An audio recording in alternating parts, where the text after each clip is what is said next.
Saudara Ketua Satgas Perumahan Hasyim Joyo Hadikusumo menyebut Uni Emirat Arab, Turki, dan Singapura siap membantu pelaksanaan program 3 juta rumah bagi masyarakat. Hasyim mengatakan rencana penandatanganan komitmen untuk 1 juta rumah dari Uni Emirat Arab akan dilaksanakan pada 31 Januari di Istana Kepresidenan Jakarta. Selain Uni Emirat Arab, Hasyim menyebut Turki dan Singapura juga siap berinvestasi untuk membantu pelaksanaan program 3 juta rumah. Kerjasama pembangunan rumah ini akan dilakukan di wilayah perkotaan berupa hunian apartemen. Sejauh ini ada 3 lokasi yang akan dibangun, yaitu di kawasan Kalibata, Berlan, dan Kemayoran.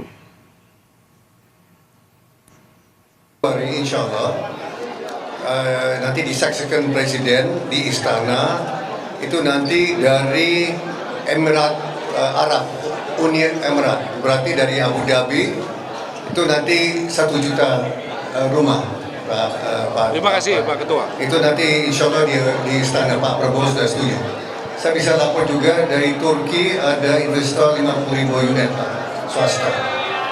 Dari Singapura ada 100.000. So, saya kira ini cepat. Lokasi pertama itu di Kalibata.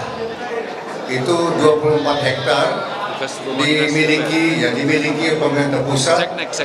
Seknek itu bekas kompleks DPR.